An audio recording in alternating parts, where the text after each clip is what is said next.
10:30 de la mañana, hoy 16 de julio, y tengo el gusto de también darle la bienvenida a Esteban Hernández, que está aquí con nosotros, que de una manera pues repentina aceptó esta invitación de mi parte después de haber estado presencialmente en el programa de nuestra querida amiga Andreina Gandica de aquí, de mismo WQBA 1140M. Bueno, te presento oficialmente a el ilustre en el medio dueño de la mesa, Samuel Belito. Esteban.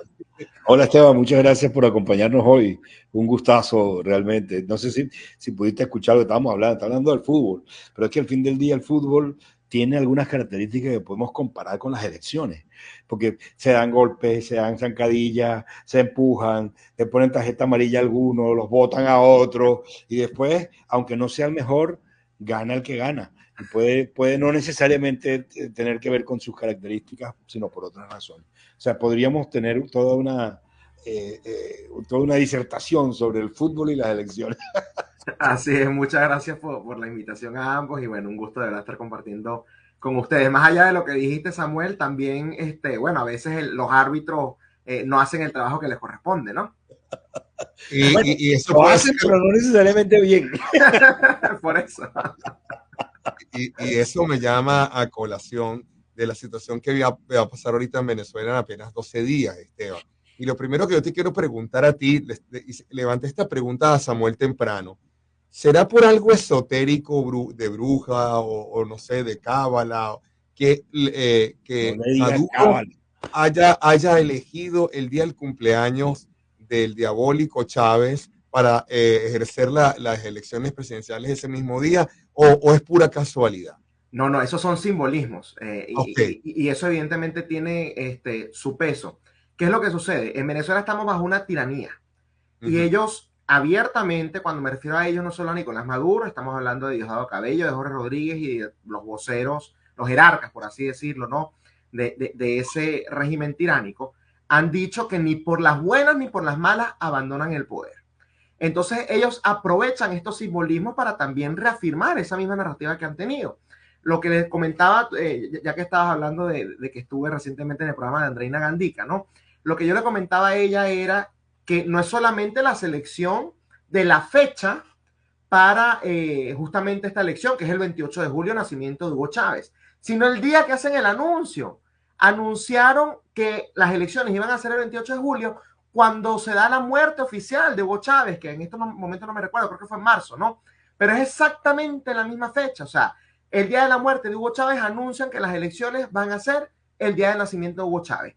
¿Qué significa ese simbolismo? Hay chavismo para rato. Eso es lo que están diciendo. Es una especie de sumarle a la narrativa ya tiránica que han dicho, eso que estoy diciendo de ni por las buenas ni por las malas. Bueno, también con el simbolismo te están diciendo eso. Ok, pero yo primero tengo que volver a decir, eso no es cábala, la cábala está en la luz y esta gente no está con la luz.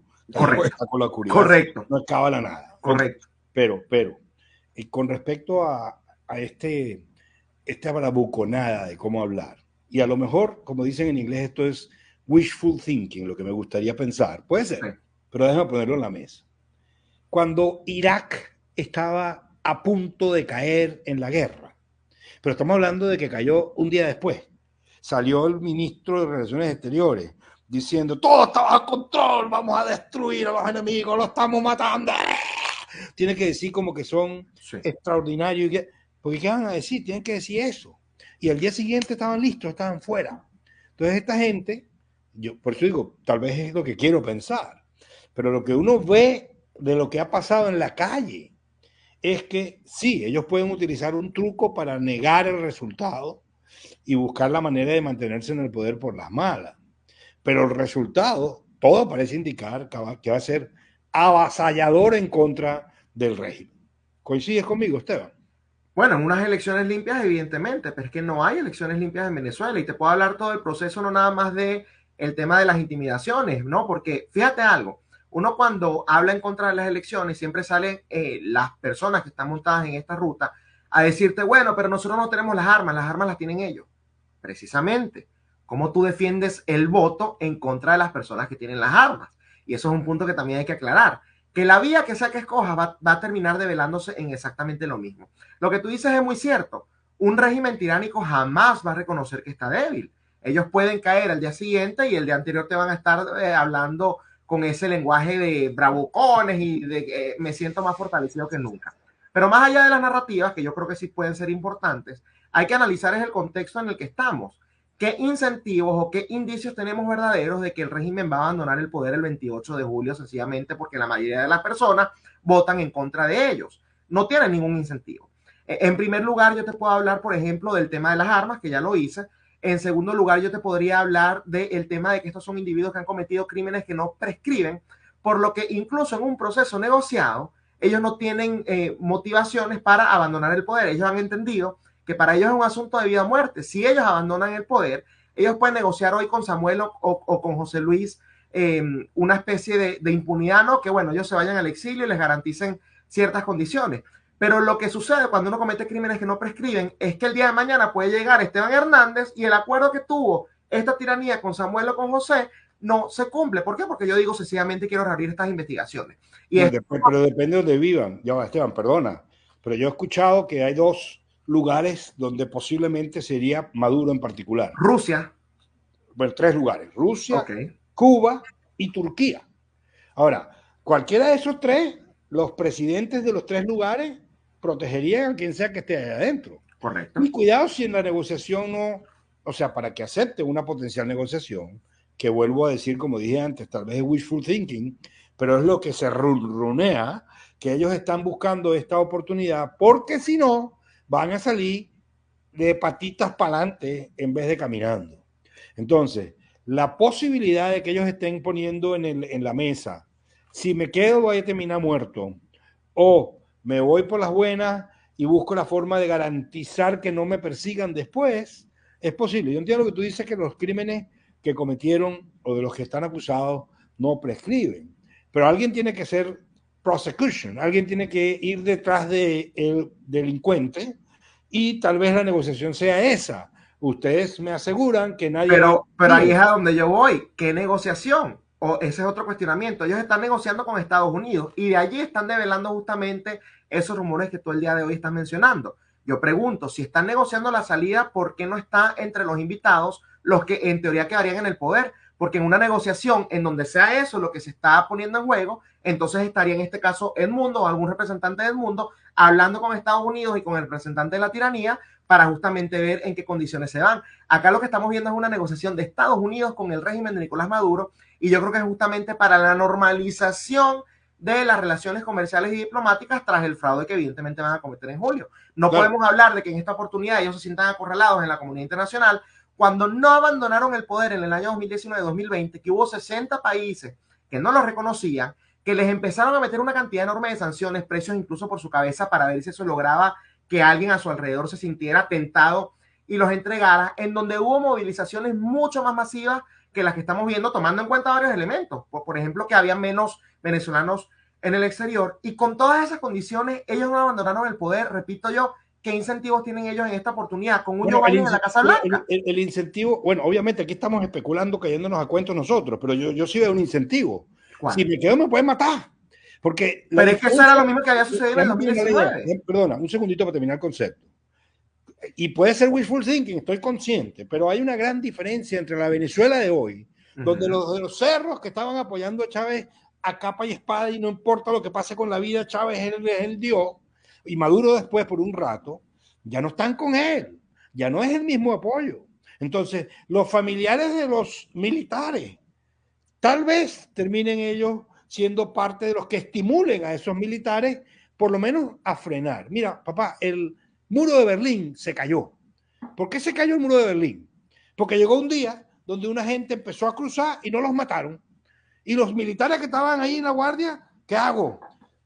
Disparo, no disparo, empezaron a buscar instrucciones, no ¡pum! Se cayó el muro de Berlín de un día para otro, sin que nadie se lo esperara. ¿Por qué? Porque habían condiciones adversas a continuar con el status quo. Esas condiciones adversas existen. ¿Significa esto que, toma, me voy del poder? No, por supuesto. Como ya dijimos, una tiranía, ellos se van a quedar ahí. Pero sí hay razones para pensar que pueden estar interesados en encontrar una salida negociada, porque su vida está en juego, no solamente el poder. Porque si ellos pierden y lo van a negar, que yo coincido contigo, eso es bastante probable que suceda, La pregunta es cuál es la reacción al día siguiente. ¿Qué va a pasar con Venezuela después que el régimen diga, ganamos 80 contra 20, como dice Fidel, que ganaba con el 200% de los votos? Sí. Ok, ajá. ¿Qué va a pasar con Venezuela? ¿Se la va a calar o van a salir para la calle? Si sale para la calle, el ejército va a reaccionar como reaccionó en las primeras o lo van a pensar dos veces. Por eso usé el ejemplo del muro de Berlín. El muro de Berlín. Porque voy a matar a mi mamá, voy a matar a mi hermana, voy a matar a mi prima. Mosca, que no está tan simple. No, pero es que ahí es donde tenemos la diferencia de criterios. Yo no puedo contar con los militares. Repito, han habido oportunidades y me atrevo a decir que la más activa o el mayor punto de quiebre que hubo fue en el año 2019 y 2020, en donde hubo incluso presiones por parte de un Estados Unidos que les había garantizado amnistía a los militares. ¿Cuántos se voltearon en esa oportunidad? No sé si se recuerdan el tema de la ayuda humanitaria entre sí o sí, el 23 de febrero. Claro, fueron alrededor nada más de 1,000 oficiales. ¿Y dónde quedaron ellos? ¿Ustedes creen que en serio el régimen no utiliza ese tipo de ejemplos para decirle a los militares de hoy, miren lo que le ha pasado a todos los que nos traicionan? ¿Dónde está Juan Carlos Caguaritano? ¿Qué pasó con Oscar Pérez? ¿Qué pasó con estos 1,000 militares que se le pararon enfrente a Juan Guaidó? ¿En qué condiciones están? Porque es que resulta que dentro de todo este sistema, en donde evidentemente Nicolás Maduro es el que lleva la rienda, aunque detrás de él sabemos que está el régimen de Cuba, esto es un sistema militarista. Son los militares, por lo menos los altos grados, los que han logrado hacer unas mafias que ningún gobierno democrático a ellos les garantizaría ganar la cantidad de dinero que se está metiendo en estos momentos. Los militares están a cargo de las mafias de la gasolina, están a cargo de las mafias, por ejemplo, de la comida, están a cargo de las mafias del narcotráfico, están a cargo incluso de las mafias minerales. Hay también presencia de agentes externos de Rusia, de China, de grupos terroristas de Medio Oriente, de grupos terroristas colombianos, y eso es todo un conglomerado de una criminalidad que sin el apoyo necesario, nuevamente armado, no hay manera de hacerle frente. Claro, ¿Qué va a pasar? La gente puede salir masivamente a las calles. Nuevamente, siempre me han dicho, no tenemos las armas. Bueno, no tienes las armas. ¿Cómo defiendes el voto sin las armas? Mira, aquí hay un cibernauta, Denison Ark, dice buenos días, una pregunta. Me gustaría que me respondan con base a la cantidad de gente que tiene la oposición. Y yo soy de los que dice que una dictadura no sale con votos, habrá trampas, y continúa con su relato. Dice, no veo al gobierno entregando el poder, una dictadura no sale con votos. Y nada me anima, nada me da fe. El gobierno volverá a hacer el fraude electoral y saldrá victorioso, dice Denison Art. Mira, yo a eso le respondo, sencillamente vean las encuestas. Hay encuestas que no son alineadas al gobierno. ¿Cuánto le dan al mundo? 50%, 60, 70. Ahora veamos las que son alineadas al gobierno. ¿Qué han hecho? Lo contrario. ¿Qué incentivo tiene la tiranía de Nicolás Maduro de sacar unas encuestas que ellos saben que son falsas? ¿No será que están preparando, por ejemplo, el terreno para que cuando cometan el fraude digan, pero mira, nosotros tuvimos 10 encuestas en donde Nicolás Maduro ganaba? ¿No será que precisamente están ya de una u otra manera armando todo el esquema para que cuando se cometa el fraude tengan manera de justificar? Y recordemos algo, esto es algo que han hecho incluso o que han llevado al ámbito internacional. Porque hace no mucho hubo una especie, creo que primero habían dicho que fue hackeo y luego dijeron que fue un ex empleado de Univision que sacó una encuesta justamente de... Eso lo inventaron. No, pero sí salió en la página de Univision. Yo tomé el claro, pero no fue Univision el que lo hizo. No. Bueno, pero salió en la página. Lo que yo digo es, esto demuestra que, uno, hacia dónde llega el brazo del régimen, y dos, la necesidad que tiene el régimen de que esas encuestas se repliquen en medios internacionales, porque ellos lo que quieren es que la Casa Blanca, que la Casa de Nariño, que el Palacio Presidencial de Brasil digan, bueno, ya va. Si bien hay encuestas que daban al mundo ganador, también tenemos 3 encuestas que daban a Nicolás Maduro ganador. Están armando el terreno justamente para que el fraude yo discrepo, Esteban, que ellos no necesitan avalarse con ninguna encuesta. Se han mantenido más de veintitantos años allí. No, pero eso ayuda. Pero es que ellos han comprado la opinión internacional con el petróleo de Venezuela, o sea, y con ese gobierno de narcotráfico que tienen, ¿no? Pero no necesitan avalar nada, Esteban. Ellos son unos bravucones, literalmente. Fíjate que lo dicen muy claro. Mira, aunque perdamos, no nos vamos. Sigamos. O sea, ya te lo están diciendo, no significa las encuestas. Es a la mala, me quedo y punto. Recuerden clarito, yo nunca me olvidaré, y Esteban, no sé, Esteban creo que le calculó 34, 35 años. Pero me recuerdo clarito cuando Hugo Chávez Frías se paró en la Plaza Bolívar y dijo, ¿de quién es ese edificio? Ah, expropiado.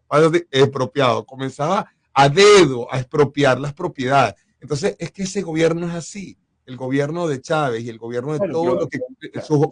sus seguidores es que sean mantenidos por un gobierno paternalista que entienden que es un narcoestado.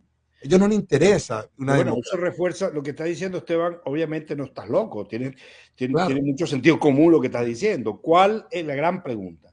¿Cuál es el incentivo que tienen ellos para entregar el poder? ¿Dónde está el incentivo? No ninguno, parece haber mucho incentivo. ninguno, Okay. No Ahora, hay. ninguno. te voy a contar algo.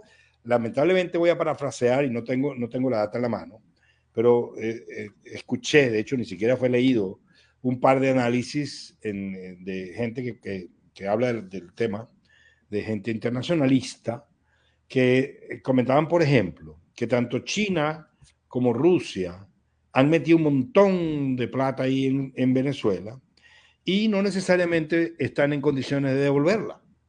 ¿Por qué? Porque la producción de petróleo, que debería estar en donde debería estar, está muy por debajo, como una muestra más de la extraordinaria incompetencia de ese régimen. Entonces, claro, ¿qué le interesa más a China? Y repito, estoy parafraseando un análisis que yo escuché, pero me pareció lógico. A China le interesan sus reales y seguir metiendo la mano en los recursos minerales que tiene, y minerales y tantos otros que tiene Venezuela. Correcto. Pero ¿este régimen se lo va a asegurar eso? Probablemente no. Si cambia el régimen, lo que implica que hay una apertura a nueva inversión extranjera, incluyendo a las empresas americanas que serían necesarias para revitalizar la industria petrolera, que es la principal fuente con capacidad de recoger el dinero para pagarle a los deudores en China, en Rusia y otros países. Entonces, si ellos se anotan con ese grupo antes de que comience, eso puede ser un incentivo. Ven, sal de ahí, deja que esta gente entre para que ellos metan la plata y tú me puedas pagar. Yo te cuido, no te preocupes, no te voy a matar. No es loca la propuesta, es especulativa, pero no es loca.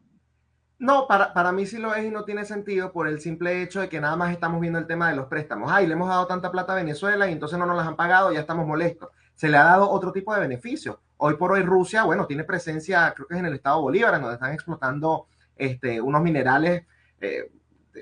Venezuela no solamente es rica en petróleo, ¿no? Y además tomando en cuenta, bueno, los conflictos internacionales, Rusia lo que tiene con Ucrania, China eventualmente va a entrar en un conflicto similar con Taiwán. Hay otras maneras de, digamos, de que Venezuela les pague, aunque en escrito estamos viendo que evidentemente Venezuela no está cumpliendo con esas deudas que tiene. Y más allá de que se les está permitiendo explotar otro tipo de minerales y otro tipo de recursos en territorio, porque es así, hay zonas que están controladas, bueno, ya por agentes externos, está también el tema de la geopolítica. Parte de lo que China y Rusia han dicho o se han quejado siempre es que Estados Unidos está metido en todas partes. Entonces, ¿qué es lo que han hecho Rusia y China? Se metieron en el continente americano para decirle justamente a los Estados Unidos, nosotros también podemos hacer exactamente lo mismo. Y Venezuela se ha convertido en esa puerta que le ha abierto, en ese puente, mejor dicho, ¿no? Que le ha abierto las puertas a todos estos enemigos de Estados Unidos, llámese Rusia, llámese China, llámese Corea del Norte, llámese Irán, y bueno, para ustedes contar. Entonces, si bien en la teoría yo puedo entender esa hipótesis, en la práctica no me parece para nada claro.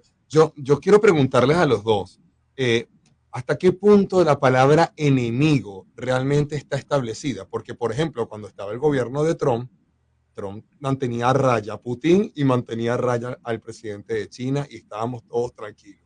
Vamos a hacer negocio. Aquí no hay enemigos. O sea, yo lo que siento que cada vez que viene otro tipo de presidencia, entonces exacerbamos los términos de enemistad y la cosa se pone más complicada. No sé, yo pienso que ayer Maduro estaba diciendo, elevando una oración de plegaria y dando gracias a Dios que no mataron a Trump, ¿no? Esto también te hace ver que como que él dice, ya va, no me conviene estar de enemigo con el próximo presidente de los Estados Unidos, aparentemente. Porque y ven, y lo que estabas hablando tú acerca de los crímenes que no... que no prescriben. Exacto. Por ahí hay rumores que parece que Fujimori va a volver a aspirar a la presidencia en Perú. Sí. Entonces, eso te está viendo que aquí hay una cosa que es cíclica, ¿no? Y de alguna forma, aquí no, que las palabras de enemistad se borran un poquito cuando vamos a hablar de billetito y vamos a hablar cómo todos bailamos tranquilos, pero sin casarnos, ¿no? Yo coincido, aquí los países no son amigos o enemigos, hay intereses. Eso se sabe. Ahora, entonces mi pregunta para ti, Esteban. Ok, pongamos a un lado el tema internacional. ¿Cómo ves tú entonces que se van a desarrollar los hechos? ¿Cuáles son los dos escenarios? Porque pueden haber 10.000, pero los dos escenarios primarios que tú ves en las elecciones e inmediatamente después. Acá hay que tomar en cuenta que en el caso de Venezuela tenemos a un candidato que no fue el que la gente escogió en unas primarias, que es Edmundo González Urrutia, que bueno, cuenta con el apoyo de la señora María Corina Machado. Yo creo que eso nos abre incluso una posibilidad de más escenarios. Lo primero y lo básico, yo creo que Luis Amoroso va a dar ganador a Nicolás Maduro. Muy probablemente, tomando en cuenta que hay supuestamente 13 candidatos de oposición, ellos logren dividirse los votos de una manera en donde, bueno, le puedan mandar nuevamente un mensaje a la comunidad internacional, perdieron porque fueron divididos, ¿no? Bajo la lógica de alguien que quizás no sigue tanto la política de Venezuela o que no la entiende, eso es una narrativa que puede ser muy fácil de vender, ¿no? Eran 13 candidatos contra uno, bueno, el voto se dividió en 13, sería como que acá Donald Trump fuese un candidato y se lanzara también Ron DeSantis y Nikki Haley como independiente. Eso evidentemente le restaría votos a Trump y muy probablemente le garantizaría a Joe Biden un segundo término. Entonces yo creo que van a partir de la base de que se pueden agarrar de eso, tomando en cuenta además que el descaro ya ha sido tan alto que no sé si se recordarán que en aquel plebiscito que organizó el régimen para el tema del Esequibo, el Luis Amoroso dijo que votaron 10 millones de personas con centros electorales vacíos y no conforme con ello, cuando da el segundo boletín, en el segundo boletín había menos votantes que en el primer boletín. O sea, maquillan los votos como les da la gana y ya el descaro es a un punto que ni siquiera les importa. Pero ¿qué es lo que sucede? Que Edmundo González Urrutia es una persona mayor, es un diplomático, fue por cierto uno de los que promovió que Venezuela bajo Hugo Chávez entrara en el Mercosur, porque bueno, era alguien de carrera diplomática que sirvió algunos años bajo el mismo Chávez, ¿no?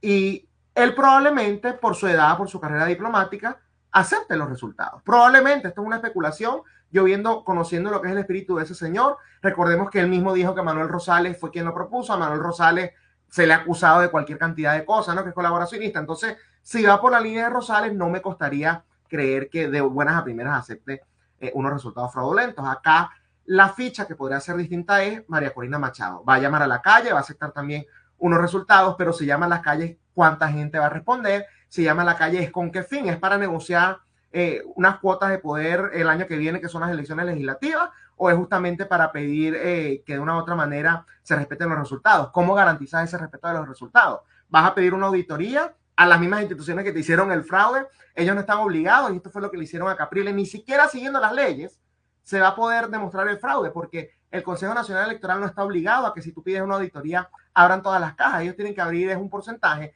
y no conforme con ello, y esto creo que es lo más grave, cuando hay una discrepancia entre el acta, ¿no? La parte física, y la maquinita, la parte electrónica, que ahí es en donde cometen su fraude, ¿saben lo que dice la ley que prevalece? La máquina.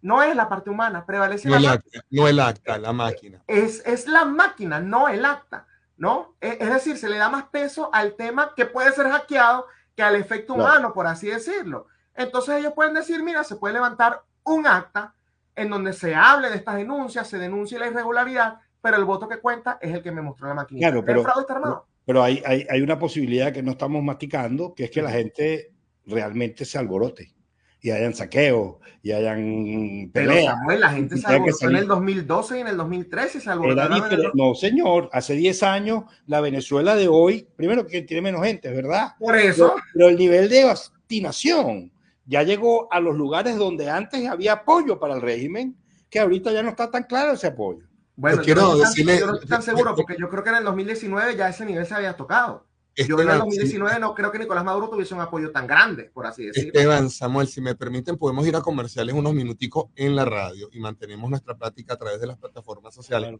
porque sin duda alguna es sumamente valioso esta plática que tenemos esta mañana, donde hay una cantidad de comentarios que se están poniendo aquí para yo compartirlos con ustedes, pero obviamente hay veces que puede sonar desesperanzador. Si tú dices que todo el fraude está armado, ¿cómo la gente quiere ir a votar? Vamos a comerciales y ya regresamos por WQA 1140M. Pero seguimos aquí nosotros, no te vayas ahí, Esteban. Sí. Seguimos aquí, ya estamos en comerciales por WQA 1140, la radio, pero seguimos acá. Yo me pongo como espectador de escucharlos a los dos. Y sin duda alguna, suena desesperanzador, o sea, suena como que entonces, ¿para qué voy a ir a votar?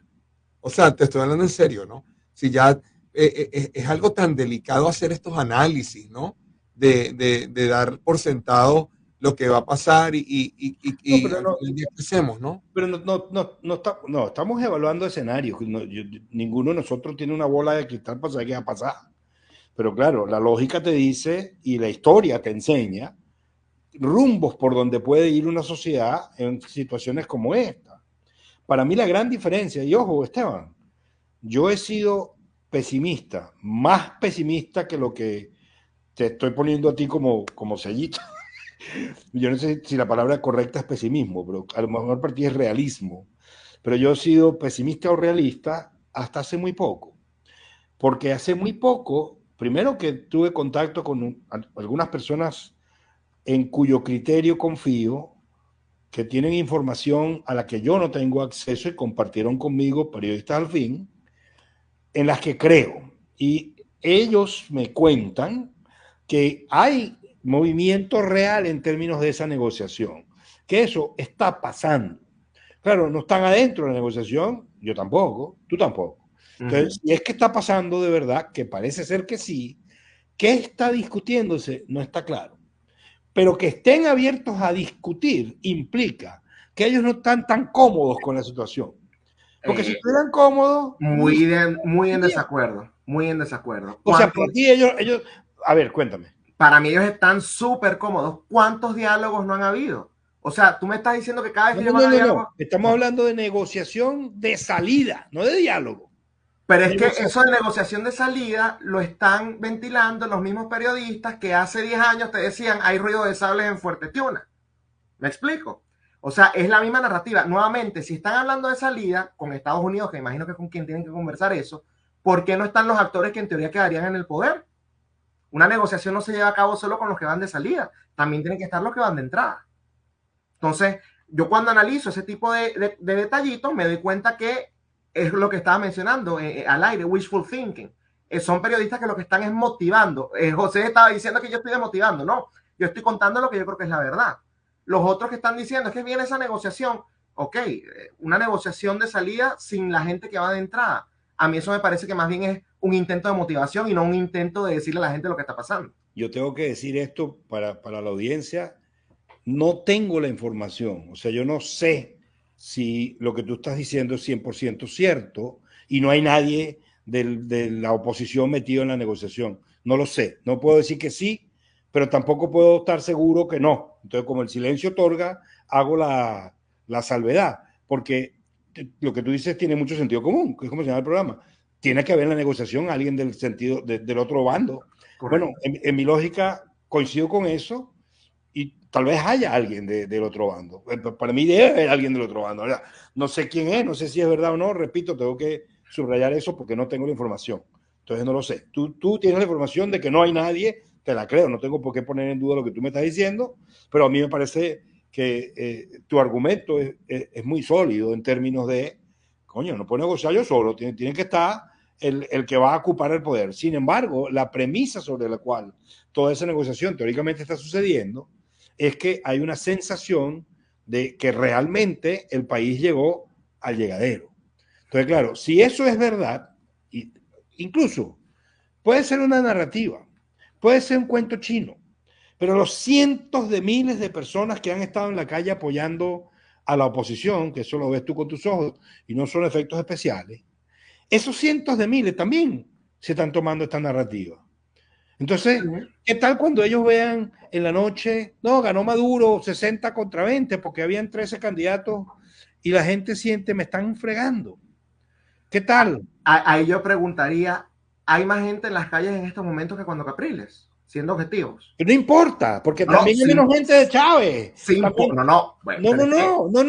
No, se importa, porque Chávez es lo que tiene las armas. A Chávez, o en este caso a Maduro, lo que lo sostiene es las armas, no es el apoyo popular. Entonces, si tú me dices, hay cientos de miles de personas en la calle, perfecto, te compro esa narrativa. No hay más gente que cuando Capriles. No hay más gente. Estamos de regreso por WQA 1140. No hay más gente que cuando Juan Guaidó. y no hay tanto apoyo internacional que cuando Juan Guaidó, ni tanta presión, ni tanto incentivo como lo hubo en ese momento para que los militares justamente, si no iban a voltear las armas, por lo menos la bajaran. Entonces yo lo que estoy viendo es que lo que se está nuevamente traficando, a mí me llaman desmotivador, bueno, yo a ellos los llamo traficantes de esperanza, porque están vendiendo algo que lamentablemente no se va a poder cumplir y que lo que va a venir es entonces un periodo nuevamente de apatía, porque esa es la política venezolana. Hay un líder, probablemente que nadie conozca tanto, lo endiosan, se vuelven, bueno, en el principal líder de la oposición que moviliza y motiva a millones de personas, luego esa persona no cumple con lo que les había prometido, que era justamente la salida del régimen, y entonces, bueno, después pasa a la historia, básicamente, por así decirlo, y me disculpas el término, al basurero de la historia. Pasó con Capriles, pasó con Leopoldo López, pasó con Ramos Alú, todo el mundo emocionado con Ramos Alú cuando sacó los cuadros de Chávez, pasó con Juan Guaidó, y estoy convencido que va a pasar con María Corina porque no hay condiciones que motiven a los militares a que justamente bajen las armas. Eso es un escenario posible, no, tú no estás loco, lo que estás diciendo tiene una lógica, pero hay otras lógicas que también se pueden presentar, como es que salga la gente para la calle y haya disturbio, haya rebeldía, porque la gente que tú dices son menos, pero la característica de quien compone el grupo es distinta, porque antes, en la mayoría, no sé la mayoría o minoría, pero gran parte de ese grupo que hoy está apoyando la oposición, apoyaba al régimen. Los sectores más desfavoridos económicamente hablando, por llamarlo de una manera... pero es que ahí es donde también discrepo. Yo creo que desde el año 2019, no me voy a ir más atrás, pero desde el año 2019 el régimen de Maduro ya había perdido ese apoyo. Tú revisas todas las encuestas, por ejemplo...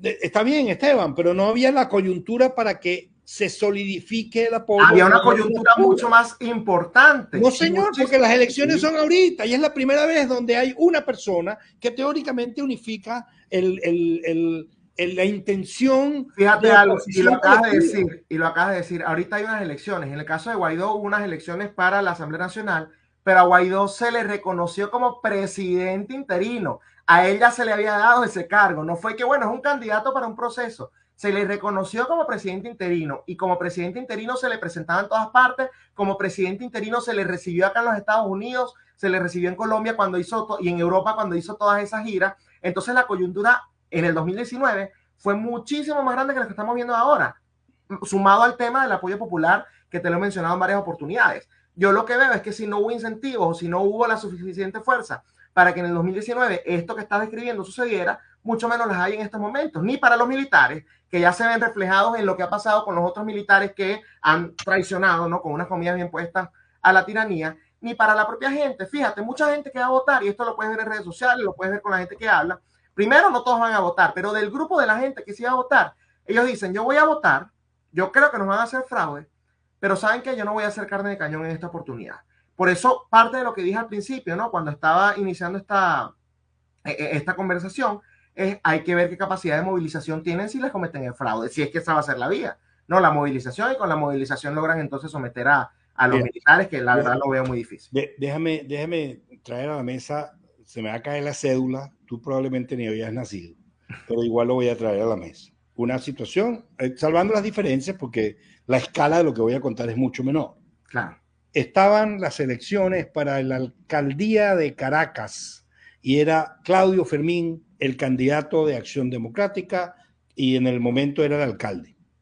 Y estaba el señor Aristóbulo Istúriz, que en paz descanse, en ese momento era el candidato de la causa R. Esas elecciones, ¿tú estabas vivo ya? ¿Qué edad tenías? Okay. Yo sé que José me calculó como 50 años, pero no, yo tengo... yo te calculé 35 años. Sí, mucho, yo tengo 28, pero bueno. Wow, bien puesto, Dios te bendiga. Anyway, pero yo estoy seguro que mucha gente que nos ve sí se acuerda de esa época, pero déjame echar el cuento. Ya va, Samuel, o sea, este nació prácticamente con Chávez. Del 95, yo nací el 8 de agosto del 95. Cállate la boca, o sea, este muchacho es hijo de Chávez, pues. No, ni en juego. Tremenda vaina que le echaste, José Luis. No vale.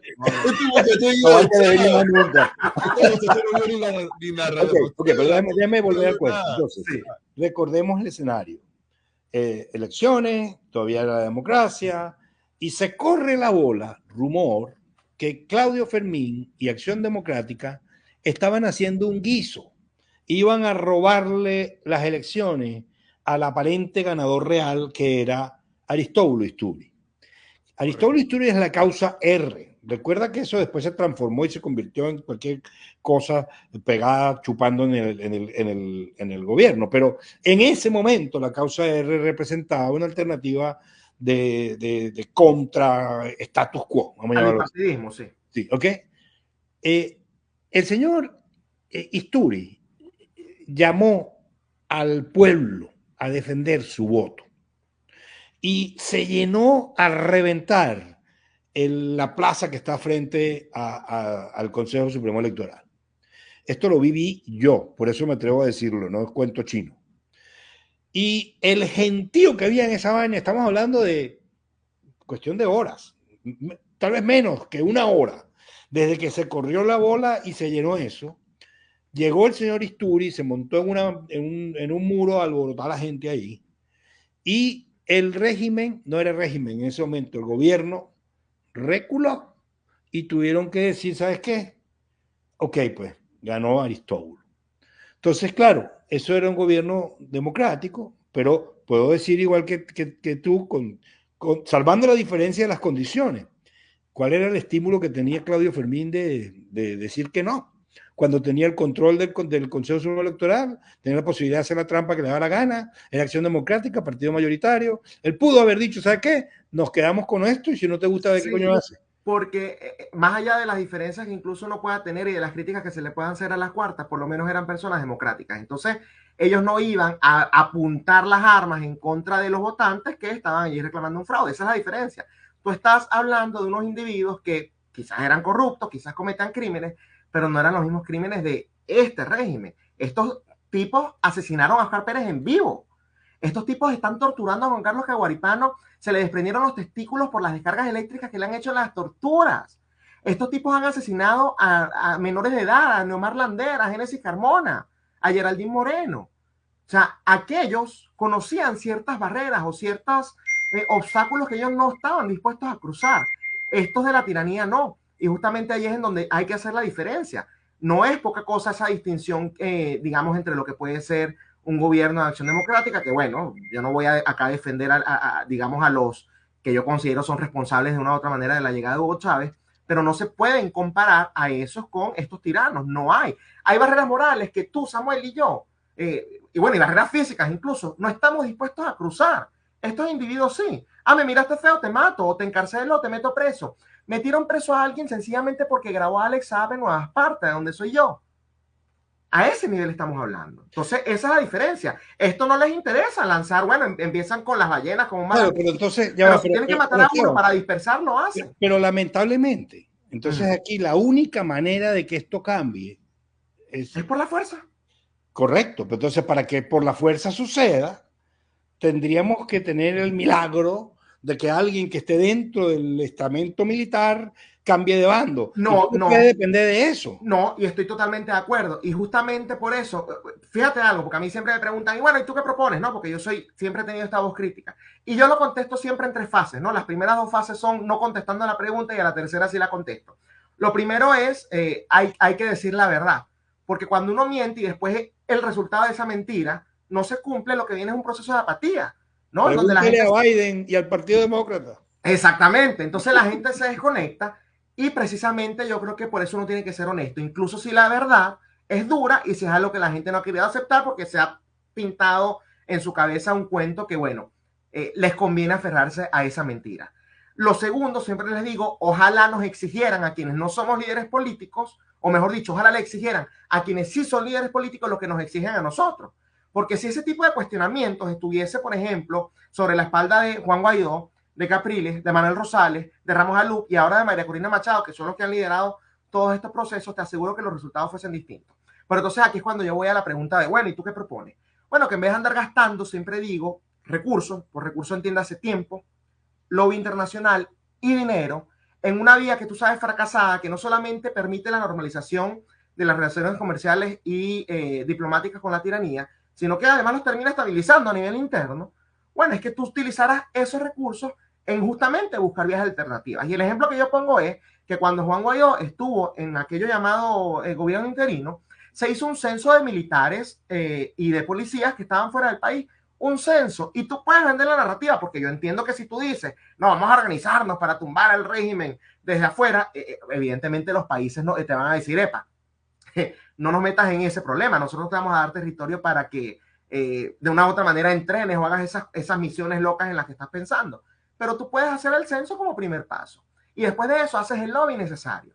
Y si no te gusta eso, la famosa petición de pizza. Mira, nosotros te podemos decir que, digamos, garantiza mayor estabilidad que la tiranía de Nicolás Maduro salga. ¿Por qué? Porque si Nicolás Maduro se queda en el poder, va a venir otro éxodo masivo. Han salido 8 millones de venezolanos que han desestabilizado por el tema migratorio a la región. Entonces, uno puede, fíjate que estamos hablando, los gobiernos no tienen aliados sino intereses. Bueno, por el interés de los Estados Unidos, por el interés de Colombia y por el interés de Brasil, les conviene que la tiranía cambie. ¿Por qué? Por esto, por esto y por esto. Si Nicolás Maduro se permanece en el poder, el éxodo va a seguir. Pero se tiene que hacer ese lobby, tiene que haber voceros justamente trabajando en eso. ¿Qué es lo que no hay? Nos están llevando nuevamente al matadero electoral, que lo único que garantiza es estabilidad para Nicolás Maduro y, bueno, el reconocimiento de la comunidad internacional, lamentablemente. Mira, como dicen en inglés, let's agree to disagree. Disagree. No se puede descartar lo que estás diciendo. Repito, este programa se llama Sentido Común y lo que tú estás diciendo tiene ciertamente sentido común. Es un escenario posible. En lo que no estoy de acuerdo, que digo, estemos de acuerdo o no estar de acuerdo, es en que ese es el único escenario. Y vuelvo con el ejemplo del muro de Berlín. ¿Por qué? Porque nadie tenía un estímulo para que eso sucediera del lado de la Unión Soviética. Ellos estaban cómodos todavía con todo su... Bueno, perdón, de la boca para afuera estaban cómodos. Obviamente no estaban cómodos porque ya sabemos todo lo que pasó y todo lo que estaba pasando ahí. Y no hubo presión internacional para eso. Claro, perdón. Por eso hubo aislamiento. Acá lo que estamos viendo es la normalización. Fíjate algo. Y las sanciones no toman regímenes, yo estoy de acuerdo. Pero las sanciones ayudan para que justamente hayan incentivos en ese tipo de negociaciones, Samuel. Acá lo que estamos viendo es que Joe Biden más bien ha levantado sanciones. Claro, pero eso va a cambiar rapidito si gana Trump. Pero no este año. Nuevamente, las elecciones son el 28 de julio. Tú me estás diciendo que entonces María Corina va a tener la fuerza de mantener a la gente en la calle desde el 29 de julio hasta el 20 de enero del año 2021, del año 2025, quiero decir, y además esperar a que Donald Trump haga algo. No, pero yo te voy a decir una cosa, lo que yo creo que es un escenario que tampoco puedes descartar, porque es posible, es que se arme la de San Quintín al día siguiente de las elecciones, cuidado si no es la misma noche. Entonces, claro, si eso sucede, pueden pasar varias cosas. Uno, la represión puede ser brutal, extraordinaria, y aplastan cualquier sensación de revuelta a punta de bala. Eso puede pasar. Pero todas esas cosas que tú estás diciendo, no, que la normalización y que somos amiguitos y que se acaba, todo eso se acaba inmediatamente si este escenario se presenta. Uno. Escenario 2, escenario 1, no pasa nada. Perdimos, todo el mundo llora y se acabó la vaina y los líderes gritan y no pasa nada. Eso es un escenario. Escenario 2, la gente no se la cala, que es lo que yo creo que Venezuela está a punto de que suceda. Y cuando la gente no se la cale, puede pasar, lo que ya dije, es una posibilidad. Y otra posibilidad es lo que pasó en el muro de Berlín.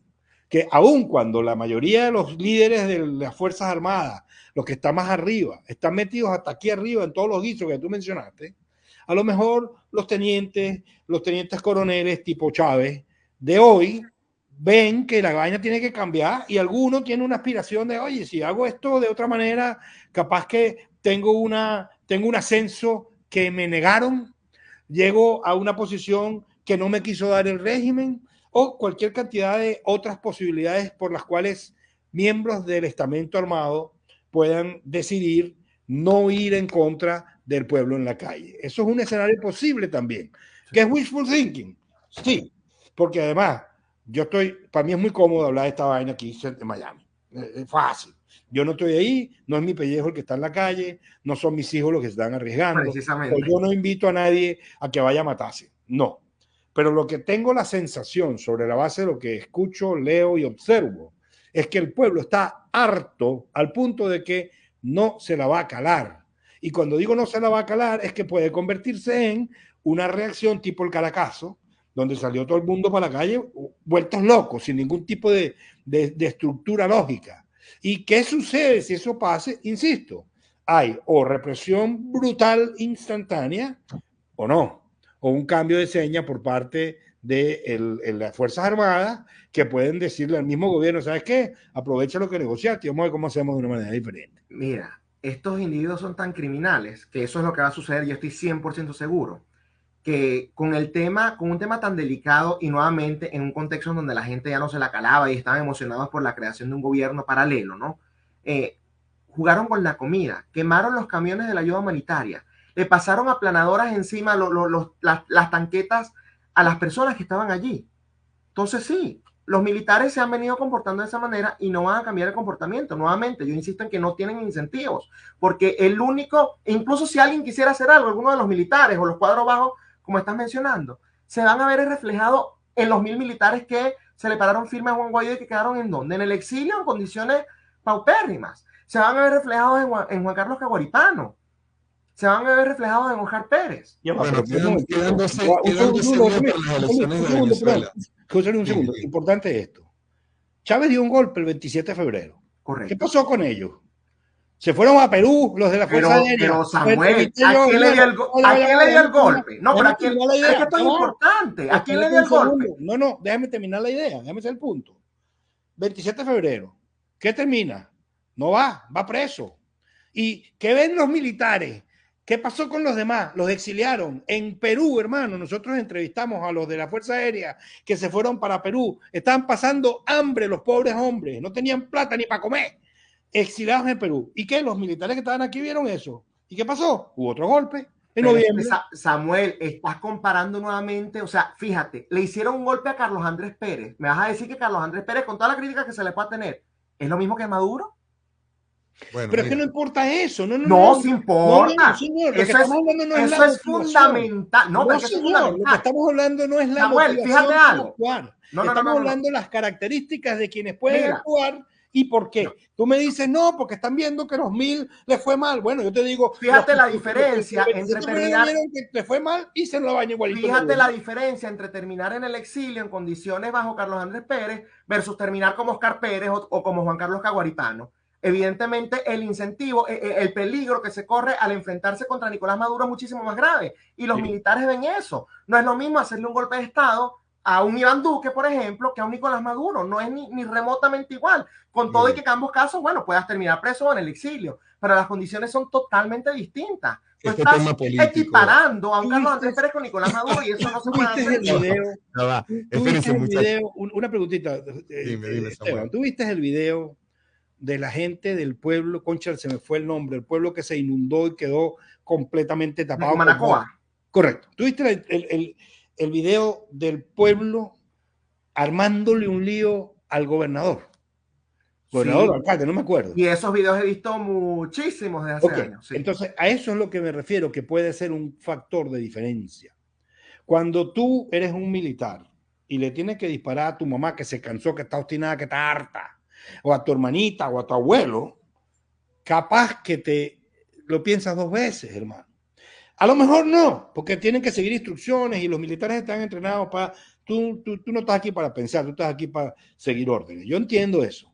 Pero, repito, si los mandos medios, que son los que siempre ejecutan los golpes de Estado, si algunos de esos mandos medios ven en la calle que es su familia la que va a recibir los tiros, capaz que cambie la historia. No estoy seguro que eso va a pasar, por supuesto que no, pero tampoco estoy seguro que no va a pasar. Porque yo viví el Caracazo, yo viví el 27 de noviembre, de febrero, perdón, yo viví el golpe en noviembre. Y lo que tú viste en la calle, eso era mucho antes de que Venezuela estuviera tan obstinada como lo está ahora. Correcto, pero es que vuelvo a lo mismo, estás comparando unos tipos que con muchas críticas eran demócratas versus unos individuos sanguinarios. Sí, o sea, uno no puede comparar a Kim Jong-un, el de Corea del Norte, uno no lo puede comparar con por ejemplo, la presidenta de Taiwán. No hay comparación, porque fíjate algo, y te lo voy a poner sencillo, vamos a hablar de nosotros tres. Si vamos a suponer que tú te estás muriendo de hambre, y José Luis tiene un plato de comida y yo también. Resulta que yo estoy armado. Y José Luis no. ¿A quién tú le vas a robar el plato de comida? ¿Al desarmado o al que está armado? ¿Al que te va a matar Luis, por el plato? Pásame esa empanada. Exactamente. Y esa es la lógica detrás de esto. los militares no se pueden comparar las acciones que tomaron bajo gobiernos democráticos versus las acciones que han tomado acá, que justamente sí tienen cómo verse reflejados. Los tengo que interrumpir definitivamente, perdonen, pero obviamente esto es una temática que es sumamente sensible. Y tenemos 12 días para que pasen las elecciones de Venezuela y podríamos quedarnos aquí hablando horas. Yo tengo mi invitado que se llama Josan, que acaba de aterrizar